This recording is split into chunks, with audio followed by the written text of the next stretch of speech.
എന്താ അനാമികെ ഈ സമയത്ത് നീ എന്നെ വിളിച്ചത്? അല്ല, സാധാരണ ഈ സമയത്ത് വിളിക്കുമ്പോൾ അനിയുടെ മൊബൈൽ എൻഗേജ്ഡ് ആണല്ലോ. അപ്പോൾ അതുകൊണ്ട് ഒന്ന് വിളിച്ചു നോക്കിയതാണ്. ഇനി ഇപ്പോഴും എൻഗേജ്ഡ് ആണോ എന്നറിയണമല്ലോ. നമ്മുടെ അനാമികയാണ് പറയുന്നത്. സംഭവം പുള്ളിക്കാരത്തിക്ക് സംശയമാണ്. നമ്മുടെ നന്ദുവിനെ പാതിരാത്രി കഴിഞ്ഞ് നമ്മുടെ അനി വിളിക്കുന്നുണ്ടോ എന്നുള്ള ഡൗട്ടിലാണ് നമ്മുടെ പാവം അനാമികയുള്ളത്. അങ്ങനെ അതിന് വേണ്ടിയിട്ട് നമ്മുടെ അനാമിക നമ്മുടെ അനിയെ വിളിക്കുകയാണ്. എന്തായിരിക്കും നമ്മുടെ അനാമിക അനിയോട് പറഞ്ഞ മറുപടി? നന്ദുവിനെ മറക്കാൻ നമ്മുടെ അനി തയ്യാറാണോ? ഇനി അനാമികയുമായിട്ടുള്ള ഒരു പുതിയ ജീവിതം നമ്മുടെ അനി സ്വപ്നം കണ്ടു തുടങ്ങിയോ എന്നൊക്കെ നമുക്ക് അറിയണ്ടേ.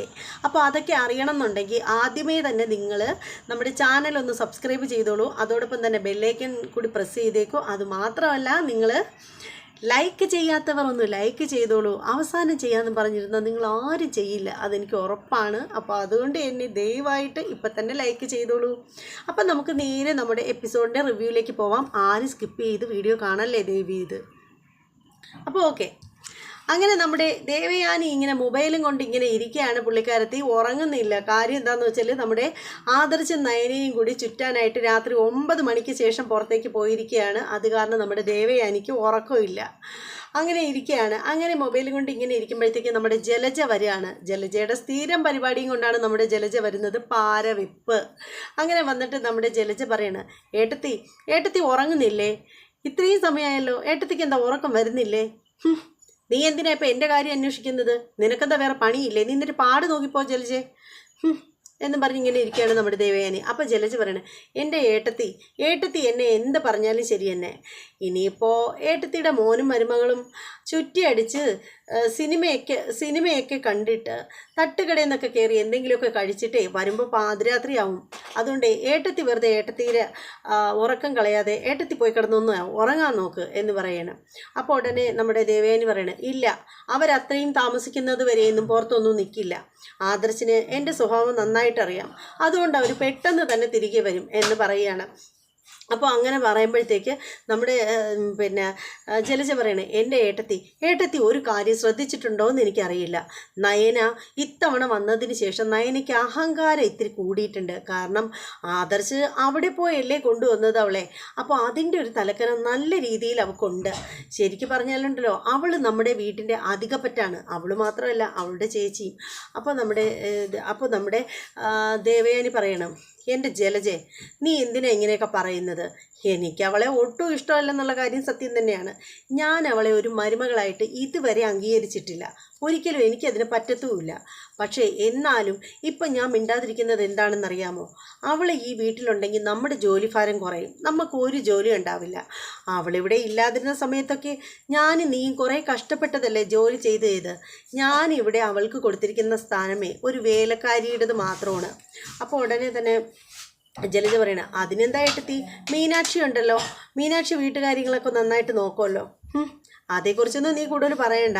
മീനാക്ഷിക്ക് തോന്നുന്ന സമയത്ത് വരും, തോന്നുന്ന സമയത്ത് പോവും. മീനാക്ഷി ഉണ്ടെങ്കിൽ പോലും ജോലികൾ പകുതിയും ചെയ്യുന്നത് നയന തന്നെയാണ്. പിന്നെ നയന നമ്മുടെ കുടുംബത്തിന് വേണ്ടിയിട്ട് ചെയ്ത നല്ല കാര്യങ്ങളെക്കുറിച്ചും മറക്കാൻ പാടില്ലല്ലോ. അവൾ ഇവിടെ വന്നതിന് ശേഷമാണ് കമ്പനിക്ക് വേണ്ടിയിട്ട് അവൾ ഒരുപാട് നല്ല കാര്യങ്ങൾ ചെയ്തു തന്നിട്ടുണ്ട്. കോടികളുടെ ലാഭം അവൾ ഉണ്ടാക്കി തന്നിട്ടുണ്ട്. അതൊന്നും മറന്നു കളയാൻ പറ്റില്ല. പക്ഷെ ഞാൻ അവളെ ഒരിക്കലും അംഗീകരിക്കാനൊന്നും പോകുന്നില്ല എന്ന് പറയണം. അത് കേൾക്കുമ്പോൾ ജലജ പറയണം, എൻ്റെ ഏട്ടത്തി മരുമകളെ പുകഴ്ത്തിക്കൊണ്ട് ഇങ്ങനെ ഇരുന്നോ? ശരിക്കും പറഞ്ഞാലുണ്ടല്ലോ, അവൾ നമ്മുടെ ആദർശിനെ കറക്കി എടുത്ത് കഴിഞ്ഞു ഏട്ടത്തി. ഇപ്പോൾ ഏട്ടത്തിക്ക് ഒരു വിലയും തരില്ല. ഇപ്പോൾ ആദർശ് പോകുന്നതിന് മുമ്പ്, അവളെയും കൊണ്ട് പോകുന്നതിന് മുമ്പ് ഏട്ടത്തിയോടൊരു വാക്ക് ചോദിക്കാൻ അവന് തോന്നിയോ? തോന്നിയില്ലല്ലോ. ഇതാണ് ഏട്ടത്തി ഇങ്ങനെ ഇരുന്നോ, ഏട്ടത്തിയുടെ കാൽച്ചോട്ടിലെ മണ്ണൊലിച്ചു പോവാതെ ഏട്ടത്തി നോക്കിക്കോ എന്ന് പറഞ്ഞിട്ട് ജലജ അകത്തേക്ക് കയറി പോവുകയാണ്. ഇത് കേൾക്കുമ്പോൾ നമ്മുടെ ദേവയാനിയുടെ സർവത്ര മസിലുകളും വലിഞ്ഞു മുറിവാണ് ദേവയാനിയുടെ. അങ്ങനെ ദേവയാനിക്ക് എന്ത് ചെയ്യണമെന്ന് അറിയാൻ വയ്യാതെ ദേവയാനി ഇങ്ങനെ കലിപ്പിൽ ഇല്ല, എപ്പോഴായാലും ഇനി അവർ വന്നിട്ടേ ഞാൻ കിടന്നുറങ്ങുള്ളൂ എന്നുള്ള രീതിയിൽ നമ്മുടെ ദേവയാനി അവിടെ ഇങ്ങനെ ഉറക്കമുളച്ചിങ്ങനെ ഇരിക്കുകയാണ്. അതേസമയം നമ്മുടെ ആദർശും നയനയും കൂടി ഒരു തട്ടുകടയിൽ കയറിയിട്ട് ഭക്ഷണമൊക്കെ കഴിക്കുകയാണ്. ഇഷ്ടപ്പെട്ടതൊക്കെ വാങ്ങിച്ച് നയനയ്ക്ക് കൊടുക്കുകയാണ്. അപ്പോൾ ആദർശ് ചോദിക്കുകയാണ്, നയനെ ഇനി എന്തെങ്കിലും വേണോ നിനക്ക്? അപ്പോൾ നയന പറയണ വേണ്ട ആദർശേട്ടാ വേണ്ട, വീട്ടിൽ നിന്ന് നമ്മൾ ഇച്ചിരി കഴിച്ചിട്ടല്ലേ ഇറങ്ങിയത്, എത്ര കഴിച്ചാലും നിനക്ക് പുറത്തൊക്കെ ഇറങ്ങി ചുറ്റിയടിച്ച് നടന്ന് ഭക്ഷണം കഴിക്കാൻ എനിക്ക് വലിയ ഇഷ്ടമാണെന്നൊക്കെ എനിക്കറിയാം, അതുകൊണ്ട് തന്നെയാണ് വാങ്ങിച്ചു തന്നത്, നീ കഴിക്കുക നയനെ എന്ന് പറയണത്. നയന പറയണം മതി ആദർശേട്ടാ, എനിക്ക് ഇനി ഭക്ഷണമൊന്നും വേണ്ട, ഇനി എന്താണ് അടുത്ത പരിപാടി എന്ന് ചോദിക്കുമ്പോൾ ആദർശ് പറയണം നിനക്ക് ബീച്ചിലൊക്കെ ഇരുന്ന് കാറ്റ് കൊള്ളാനൊക്കെ വലിയ ഇഷ്ടമല്ലേ, നമുക്ക് പുറത്തേക്കൊക്കെ പോയി അവിടെയൊക്കെ ഇരുന്ന് കാറ്റൊക്കെ കൊണ്ട് മെല്ലെ പോവാം വീട്ടിൽ എന്നിങ്ങനെ പറയണം. അപ്പോൾ നയന പറയണം അയ്യോ ആദർശേട്ടാ, അങ്ങനെ പോയി കഴിഞ്ഞാൽ ആദർശേട്ടൻ്റെ അമ്മയ്ക്ക് ഇഷ്ടമാവില്ല, അമ്മ വഴക്കുണ്ടാക്കില്ലേ എന്ന് പറയണം. അപ്പോൾ ആദർശ് പറയണം അങ്ങനെ എല്ലാവരെയും സന്തോഷിപ്പിച്ചിട്ട് എല്ലാ കാര്യങ്ങളും ചെയ്യാൻ പറ്റില്ല നയനെ, പിന്നെ അമ്മയുടെ കാര്യത്തെക്കുറിച്ച് നീ ശ്രദ്ധിക്കണ്ട, അമ്മ അവിടെ എന്തെങ്കിലും ആയിക്കോട്ടെ, നമ്മളിത് ശ്രദ്ധിക്കാതിരുന്നാൽ ഒരു കുഴപ്പമില്ലല്ലോ എന്നിങ്ങനെ പറയുകയാണ്. അപ്പോൾ എന്നിട്ട് ആദർശ് പറയണേ നാളെയും നമുക്ക് ഇതുപോലെ വരാം എന്ന് പറയുമ്പോൾ നയന ചോദിക്കണേ നാളെയും എന്നെയും കൊണ്ടുവരുമോ? അപ്പോൾ ആദർശ് പറയണേ അതെ നയനെ, നാളെയും വരും. അയ്യോ അപ്പോൾ അവിടെ അമ്മ എന്താ, അമ്മയൊക്കെ പോട്ടെ, അമ്മയുടെ കാര്യമൊന്നും ശ്രദ്ധിക്കണ്ട, അമ്മയോട് ചോദിച്ചാൽ എങ്ങും അമ്മ വിടത്തില്ല, പിന്നെ അമ്മ വഴക്ക് പറയും, പിന്നെ അമ്മ വല്ലതും പറഞ്ഞു കഴിഞ്ഞാൽ പോവണ്ടെന്ന് പറഞ്ഞു കഴിഞ്ഞാൽ നമുക്ക് പോകാനും പറ്റില്ല, അപ്പോൾ നമ്മൾ നല്ല കാര്യങ്ങൾക്കൊക്കെ വേണ്ടിയിട്ട് കൊച്ചു കൊച്ചു കള്ളത്തരങ്ങൾ കാണിക്കുന്നതിൽ ഒരു തെറ്റുമില്ല നയനെ, ഇങ്ങനെയാണ് മുത്തശ്ശൻ പറയാറുള്ളത് എന്ന് പറയണ. അപ്പോൾ നയന പറയണേ എന്ത് പറഞ്ഞാലും മുത്തശ്ശൻ പറയാറുള്ളത്, അപ്പോൾ നിങ്ങൾക്ക് സ്വന്തമായിട്ടൊരു അഭിപ്രായം ഇല്ലേ? സ്വന്തമായിട്ട് അഭിപ്രായമൊക്കെ ഉണ്ട്, എന്നാലും ഞാൻ എൻ്റെ മുത്തശ്ശനെ അനുകരിച്ചാണ് വളർന്നത്, ഇപ്പോഴും ഞാൻ അത് തന്നെയാണ് അതുകൊണ്ട് ചെയ്യുന്നത് എന്ന് പറയണം. അതുകൊണ്ട് മറ്റ് ദോഷങ്ങളൊന്നുമില്ല, എനിക്ക് നന്മ മാത്രമേ ഉണ്ടാവത്തുള്ളൂ എന്നിങ്ങനെ പറയുകയാണ്. അങ്ങനെ നയനയും ആദർശയും കൂടി ഫുഡൊക്കെ തട്ടി അങ്ങനെ ഭയങ്കര സന്തോഷമായിട്ടിരിക്കുകയാണ്. അപ്പോഴത്തേക്ക് നമ്മുടെ ദേവയാനി ആണെങ്കിലുണ്ടല്ലോ ഇരുന്നുറങ്ങുകയാണ്. ദേവയാനിക്ക് ഉറങ്ങാനേ പറ്റുന്നില്ല. ആദർശ് നയനെ എപ്പോഴും വരുന്നു അതൊക്കെ അറിഞ്ഞിട്ട് അവർക്ക് നല്ല വഴക്കൊക്കെ കൊടുത്തതിന് ശേഷം ഉറങ്ങോളെന്നുള്ള കലിപ്പിലാണ് നമ്മുടെ ദേവയാനി ഇങ്ങനെ സെറ്റിയിൽ തന്നെ ഇങ്ങനെ ഇരുന്ന് കൂർക്കം വലിച്ച് ഉറങ്ങുകയാണ്. അപ്പോഴത്തേക്ക് കുറേ കഴിയുമ്പോഴത്തേക്ക് വീണ്ടും നമ്മുടെ ജലജയ്ക്ക് ഒരു ഉറക്കവും വരുന്നില്ല. ജലജ അങ്ങനെ അങ്ങോട്ടേക്ക് വരികയാണ്. ജലജ വന്നിട്ട് ഉടനെ ചോദിക്കുകയാണ് ഏട്ടത്തി ഇതുവരെ മുറിയിൽ പോയി കിടന്ന് ഉറങ്ങിയില്ലേ? സത്യം പറഞ്ഞാലുണ്ടല്ലോ എനിക്കറിയായിരുന്നു ഏട്ടത്തി ഇവിടെ തന്നെ ഇരുന്ന് ഉറങ്ങുമെന്ന്, അതുകൊണ്ട് തന്നെ എനിക്കെന്തോ കിടന്നിട്ട് ഉറക്കം വന്നില്ല, പാര വയ്ക്കാത്തതുകൊണ്ടാണെന്ന് പറയുന്നില്ല, അതുകൊണ്ട് എനിക്ക് ഉറക്കം വന്നില്ല, അതുകൊണ്ടാണ് ഞാൻ ഇങ്ങോട്ടേക്ക് വന്നത്. ഇനി ഏട്ടത്തി അവനെ തിരക്കിയിരിക്കണ്ട, ശരിക്കും പറഞ്ഞാലുണ്ടല്ലോ നമ്മുടെ പയ്യൻ കൈവിട്ട് പോയി ഏട്ടത്തി, ഇനി അവനെക്കുറിച്ച് ഓർത്ത് ഏട്ടത്തി വിഷമിച്ചിട്ട് ഒരു കാര്യവും ഇല്ല എന്ന് പറയണ്. അപ്പോൾ ദേവയാനി പറയണേ ഇല്ല അങ്ങനൊന്നുമില്ല, അങ്ങനെ ആദർശ് എന്നെ മറന്ന് ജീവിക്കില്ലെന്ന് എനിക്ക് ഉറപ്പാണ്. അപ്പോൾ ജലജ പറയണേ എൻ്റെ ഏട്ടത്തി അല്ലെങ്കിൽ ഇതേ ഇത്രയും നേരമായി, ഇനി വെളുപ്പാങ്കാലം ആകുമ്പോഴേ അവൻ വരുള്ളൂ, എനിക്ക് തോന്നുന്നതേ ഈ വീട്ടിലെ സാഹചര്യങ്ങളൊന്നും അവന് പോരെന്നാണ്, അവർ മിക്കവാറും ഏതെങ്കിലും ഹോട്ടലിൽ മുറിയെടുത്ത് താമസിക്കുകയായിരിക്കും, ഇനി നാളെ രാവിലെ എങ്ങനെയേ അവർ വരുള്ളൂ, അതുകൊണ്ട് ഏട്ടത്തി അവരെ ഒന്നും കാത്തിരിക്കേണ്ട, ഏട്ടത്തി ഇനി പോയി ഉറക്കമുളച്ചിരുന്ന് BP ഒക്കെ കൂട്ടി വയ്ക്കാതെ പോയി കിടന്ന് ഉറങ്ങുക എന്നിങ്ങനെ പറയുകയാണ് ജലജ. അപ്പോൾ ദേവയാനി പറയണേ ഇല്ല ഞാൻ പോയി കിടന്ന് ഉറങ്ങില്ല, ഞാൻ എന്തായാലും അവർ വന്നതിന് ശേഷം മാത്രമല്ലാതെ ഞാൻ ഇന്നും ഉറങ്ങില്ല എന്നും പറഞ്ഞിട്ട് ഇങ്ങനെ ഇരിക്കുകയാണ്.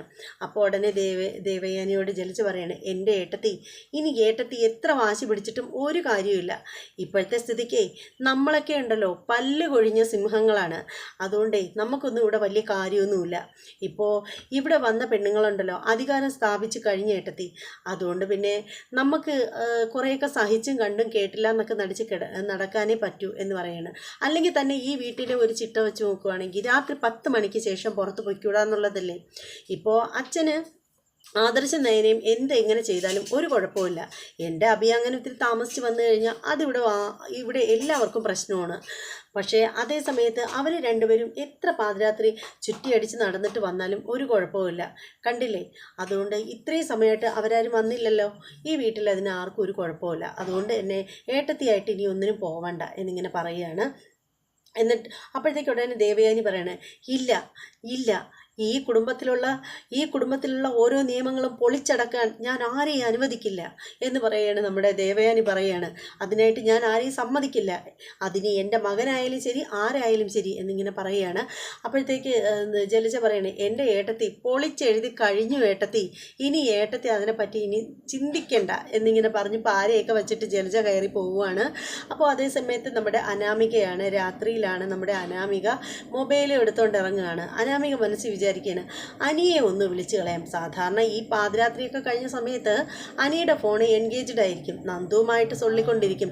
അപ്പോൾ ഇപ്പോൾ ഒന്ന് വിളിച്ച് നോക്കട്ടെ, അപ്പോൾ അറിയാം നന്ദുവുമായിട്ട് സംസാരിച്ചിരിക്കുകയാണോ, അതേസമയം ഇനി അവൻ്റെ ഏട്ടത്തി എനിക്ക് വാക്ക് തന്നത് കറക്റ്റാണോ, അനി എന്നോട് പറഞ്ഞത് കറക്റ്റാണോ എന്നൊക്കെയുള്ള കാര്യങ്ങൾ അറിയണം എന്നുണ്ടെങ്കിൽ ഇപ്പം അവനെ ഒന്ന് വിളിച്ച് നോക്കാം എന്നും പറഞ്ഞിട്ട് നമ്മുടെ അനാമിക വിളിക്കുകയാണ്. അനാമിക വിളിക്കുമ്പോൾ അപ്പം തന്നെ അനി ഫോൺ എടുക്കുകയാണ്. അനി കാര്യം തിരക്കുകയാണ്. എന്തിനാ അനാമിക നീ ഇപ്പം ഈ സമയത്ത് വിളിച്ചത്? അല്ല, നിന്നെ വിളിക്കുമ്പോഴൊക്കെ രാത്രിയിൽ വിളിച്ചാൽ നിൻ്റെ ഫോൺ എൻഗേജ്ഡ് ആണല്ലോ, അപ്പോൾ ഇപ്പോഴും അങ്ങനെ തന്നെ ആണോ എന്നറിയാൻ വേണ്ടിയിട്ട് വിളിച്ചതാണ് എന്ന് പറയണം. അപ്പോൾ അനി പറയണം, എൻ്റെ അനാമികയെ ഇനി നീ ആ സംശയങ്ങളൊന്നും വെച്ചുകൊണ്ട് ഇരിക്കേണ്ട. ഇനിയിപ്പോൾ നമ്മുടെ വിവാഹത്തിൻ്റെ ഡേറ്റൊക്കെ അടുത്തല്ലോ, ഇനി നന്ദു എൻ്റെ ഒരു ഫ്രണ്ട് മാത്രമാണ്, നീ ഇനിയെങ്കിലും അത് വിശ്വസിക്കുക എന്ന് പറയണം. ഇനി നന്ദുവിനെക്കുറിച്ച് നമ്മുടെ ജീവിതത്തിൽ നന്ദുവിൻ്റെ പേരെ വലിച്ചഴിക്കണ്ട, നമ്മൾക്ക് തുല്യം നമ്മൾ മാത്രം മതി, ഇനി നന്ദുവിൻ്റെ പേര് അവിടേക്ക് വരണ്ട എന്നിങ്ങനെ അനി പറയുകയാണ്. അങ്ങനെ അനാമികയ്ക്ക് സന്തോഷമാവുകയാണ്. അനാമിക ഗുഡ് നൈറ്റ് ഒക്കെ പറഞ്ഞിട്ട് ഫോൺ കട്ട് ചെയ്യുകയാണ്. അപ്പോൾ ശരിക്കും പറയുകയാണെങ്കിൽ അനി നയന പറഞ്ഞ സംഭവങ്ങളൊക്കെ വിശ്വസിച്ചിട്ടിരിക്കുകയാണ് കേട്ടോ. പിന്നീടെന്ന് വെച്ചാൽ നമ്മുടെ ദേവയാനി ഇങ്ങനെ തന്നെ ഇരിക്കുകയാണ്. നമ്മുടെ ആദർശും നയനയും കൂടെ ബീച്ചിൽ ഇങ്ങനെ ഇരിക്കുകയാണ്. കുറേ സമയം ഇങ്ങനെ ഇരിക്കുമ്പോഴത്തേക്ക് നമ്മുടെ ദേവയാനിയുടെ കോള് വരികയാണ്. അപ്പോൾ നയന ചോദിക്കണം, അയ്യോ അമ്മയാണെന്ന് തോന്നുന്നു, എന്താ ആദർശേട്ടാ ഫോൺ എടുക്കാത്തത്? അപ്പോൾ ആദർശ് പറയണേ, എൻ്റെ നയനെ അമ്മയാണ് വിളിക്കുന്നത്, ഇപ്പോൾ ഫോൺ എടുത്തു കഴിഞ്ഞാൽ അമ്മയുടെ വായിലിരിക്കുന്നത് മുഴുവനും കേൾക്കേണ്ടി വരും, പിന്നീട് വീട്ടിൽ ചെല്ലുമ്പോൾ ബാക്കി വേറെയും, ഇനിയിപ്പോൾ എന്തായാലും വീട്ടിൽ ചെന്നതിന് ശേഷം കേൾക്കാം, അതാ നല്ലത്. ഇപ്പോൾ അമ്മ വിളിച്ചതിന് ഫോൺ എടുക്കുകയാണെങ്കിൽ ഇപ്പം തന്നെ വീട്ടിൽ ചെല്ലേണ്ടി വരും, അപ്പോൾ അതിനേക്കാൾ നല്ലത് വീട്ടിൽ ചെല്ലുമ്പോൾ കേൾക്കുന്നതാണ് എന്നിങ്ങനെ പറയുകയാണ്. അയ്യോ ഫോൺ എടുക്കാതിരുന്ന അമ്മ പിണങ്ങില്ലേ? ഓ അമ്മ പിണങ്ങുന്ന എന്തിനാണ്, അതൊന്നും നമ്മൾ ശ്രദ്ധിക്കേണ്ട, എല്ലാം ശ്രദ്ധിക്കാനിരുന്നാലേ അതിനേ ഉള്ളൂ നേരം എന്നിങ്ങനെ പറയുകയാണ്. അതിനുശേഷം അവിടെ ഇരുന്ന് കാറ്റൊക്കെ കൊണ്ട് രണ്ടുപേരും ഇങ്ങനെ ഇരിക്കുകയാണ്. അതിനുശേഷം പിന്നെ കാണിക്കുന്നതെന്ന് വെച്ചാൽ ദേവയാനി ഇങ്ങനെ ഉറങ്ങുന്നു. അപ്പോഴേക്കും നമ്മുടെ ആദർശ് നയനയും കൂടി വാതിൽ തുറന്ന് അകത്തേക്ക് വരികയാണ്. അവർ വീട്ടിൽ വന്നു കഴിഞ്ഞു. അപ്പോൾ ശരിക്കും പറയുകയാണെങ്കിൽ ആദർശ് പറയണ, എന്തായാലും ഡോറൊന്നും ലോക്ക് ചെയ്തിട്ടില്ല, ചാരിയിട്ടേ ഉള്ളൂ എന്നും പറഞ്ഞിട്ട് രണ്ടുപേരും കയറി വരികയാണ്. നോക്കുമ്പോഴത്തേക്ക് കാണുന്നത് നമ്മുടെ ദേവയാനി ഇരുന്നുറങ്ങുന്നതാണ്.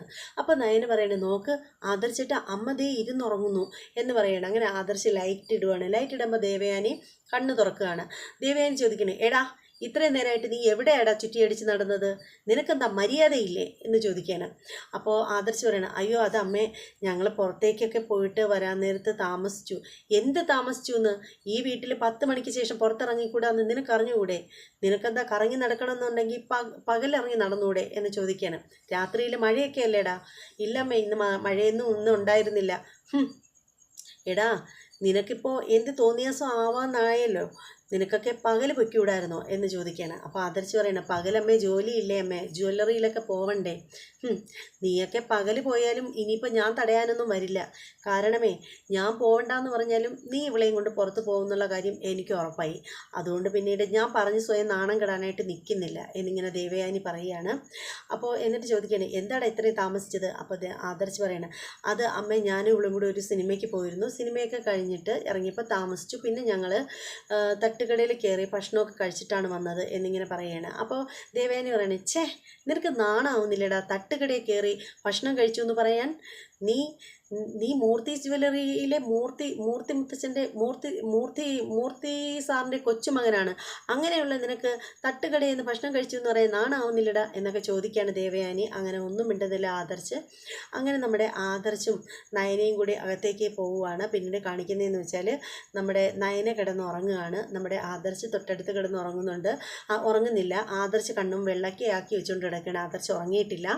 ആദർശ് അപ്പം ചിന്തിക്കുകയാണ്, നമ്മുടെ കിരണുമായിട്ട് സംസാരിച്ച കാര്യങ്ങളൊക്കെ ചിന്തിക്കുകയാണ്. കിരൺ പറയുന്നത്, ആദർശിനോട് പറയുന്നത്, ആദർശ് നീ ഇപ്പോഴും ഇങ്ങനെ ജീവിക്കുന്നത് ശരിയല്ല, നീ നയനയും കൊണ്ട് നല്ലൊരു ഡോക്ടറെ പോയി കാണണം, നല്ലൊരു ഗൈനക്കോളജിയിൽ പോയി കാണണം. ശരിക്കും പറയുകയാണെങ്കിൽ നിൻ്റെ മുത്തച്ഛൻ എന്നെ കണ്ടപ്പോൾ നിൻ്റെ മുത്തച്ഛനും അച്ഛനും ഒക്കെ പറഞ്ഞത് ഒരേ കാര്യമാണ്, അവർക്ക് അഭിയുടെ കുഞ്ഞിനെ എടുത്ത് ലാളിക്കാനുള്ള ഭാഗ്യം കുറച്ച് മാസങ്ങൾ കഴിയുമ്പോൾ ഉണ്ടാവും, പക്ഷെ നയനയുടെ കാര്യത്തിൽ അങ്ങനെയില്ല എന്നാണ് പറഞ്ഞത്. അതുകൊണ്ട് നീ ഇങ്ങനെ ഇരുന്നാൽ പറ്റില്ല. പിന്നെ കുറേ കാര്യങ്ങളൊക്കെ നയന കല്യാണിയോട് പറഞ്ഞ് എനിക്ക് നന്നായിട്ട് അറിയാം, അപ്പോൾ ആ ഒരു ജീവിതമൊന്നും ശരിയല്ല എന്നൊക്കെ പറഞ്ഞിട്ട് നമ്മുടെ കിരൺ ഉപദേശിക്കുന്ന കുറച്ച് സംഭവങ്ങളുണ്ട്. അത് കുറേ നേരമുണ്ട്. പക്ഷേ അതുകൊണ്ട് ഞാൻ അത്രയും വലിച്ചു നീട്ടുന്നില്ല. എന്തായാലും സംഭവം അതൊക്കെ തന്നെയാണ്, പറയുകയാണ് നിനക്ക്. അപ്പോൾ ഇത് കേൾക്കുമ്പോഴത്തേക്ക് നമ്മുടെ ആദർശിന് മനസ്സിൽ ചിന്തിക്കുകയാണ്, സ്വന്തമായിട്ടൊരു കുഞ്ഞു വേണം എന്നുള്ളൊരു ചിന്തയൊക്കെ ആദർശിൻ്റെ മനസ്സിലേക്ക് വരികയാണ്. പിന്നെ നമ്മുടെ ആദർശിനോട് കിരൺ പറഞ്ഞൊരു കാര്യം, ആദർശേ നീ ഒരു കാര്യം ചെയ്യ്, നമുക്ക് പിന്നെ എന്താണ് പറയുന്നത്, പറയാണ്, നീ ഒരു കാര്യം ചെയ്യ്, നയനയും കൊണ്ട് വീട്ടിലേക്ക് വാ, നമുക്ക് ഒരുമിച്ചൊരു ട്രിപ്പ് പോവാം. കുറേ നാളുകൊണ്ട് കല്യാണിയും കൊണ്ട് പോകണമെന്ന് ഞാൻ വിചാരിച്ചിരിക്കുകയാണ്. ഇനിയിപ്പോൾ നമുക്ക് ഒരുമിച്ച് പോവാം. എന്തായാലും കല്യാണം കഴിഞ്ഞ് ഇത്ര നാളായെങ്കിലും നിങ്ങളുടെ ഹണിമൂൺ ട്രിപ്പൊന്നും നടന്നിട്ടില്ലല്ലോ. അപ്പോൾ നിങ്ങൾക്കത് ഹണിമൂൺ ട്രിപ്പും ആവും, ഞങ്ങൾക്കത് ടൂറും ആവും. നമുക്ക് ഒരുമിച്ച് പോവാം, നമ്മൾ 2 കൂട്ടർ മാത്രം മതി എന്നിങ്ങനെ പറയുകയാണ്. അപ്പോൾ ഉടനെ ആദർശ് പറയണ, അത് നല്ല ഐഡിയ, ഞാൻ വരാം എന്നൊക്കെ പറഞ്ഞിട്ട് ആദർശ് നമ്മുടെ കിരണിന് വാക്ക് കൊടുക്കുന്ന കാര്യമൊക്കെ ആലോചിക്കുകയാണ്. അങ്ങനെ എന്തായാലും എപ്പിസോഡ് കഴിയാണ്. ഇത് ഇന്നലത്തെ എപ്പിസോഡാണ്. ഇന്നലത്തെ എപ്പിസോഡ് ഒരു അടിപൊളി എപ്പിസോഡായിരുന്നു എന്നുള്ള കാര്യത്തിൽ യാതൊരു തർക്കവും ഇല്ല. അപ്പോൾ ഇത് വലിച്ചു നീട്ടാതെ പെട്ടെന്ന് അങ്ങ് പറഞ്ഞു നിർത്തിയതാണ്, കാരണം ഇന്നത്തെ എപ്പിസോഡിൻ്റെ വീഡിയോ വരാനായിട്ടുണ്ട്. അപ്പോൾ ഇനി എന്താണ്, വീഡിയോ എല്ലാവർക്കും ഇഷ്ടമായെങ്കിൽ തീർച്ചയായും ലൈക്ക് ചെയ്യണം, കമൻറ്റ് ചെയ്യണം. നിങ്ങളുടെ കമൻറ്റുകൾക്ക് ഒരുപാട് വിലയുണ്ട്. നിങ്ങളുടെ കമൻറ്റുകൾക്കെല്ലാം ഒരുപാട് വിലയുള്ളതാണ്. അതുകൊണ്ട് നിങ്ങൾ തീർച്ചയായും കമൻറ്റ് ചെയ്യണം. നിങ്ങളുടെ അഭിപ്രായം എന്ത് തന്നെയാണെങ്കിലും കമൻറ്റ് ചെയ്യണം. അതുപോലെ എനിക്ക് ചോദിക്കാനുള്ളൊരു കാര്യം എന്ന് വെച്ചാൽ, ദേവയാനിയെ നിങ്ങൾ എങ്ങനെയാണ് വിലയിരുത്തുന്നത്? ദേവയാനി ചെയ്യുന്നതൊക്കെ ശരിയാണോ? ദേവയാനിയെ പോലുള്ളൊരു അമ്മായിയമ്മ നിങ്ങൾക്കുണ്ടോ? അങ്ങനെ ഉണ്ടെങ്കിൽ നിങ്ങൾ എങ്ങനെയായിരിക്കും പ്രതികരിക്കുക എന്നൊക്കെയുള്ള നിങ്ങളുടെ അഭിപ്രായങ്ങളൊക്കെ നിങ്ങൾ കമൻറ്റ് ചെയ്തേക്കണം. ഇനി മറ്റൊരു എപ്പിസോഡിൻ്റെ റിവ്യൂമായിട്ടും പ്രൊമോ വീഡിയോയുമായിട്ടൊക്കെ വരാം. അതുവരെ എല്ലാവർക്കും ബായ്.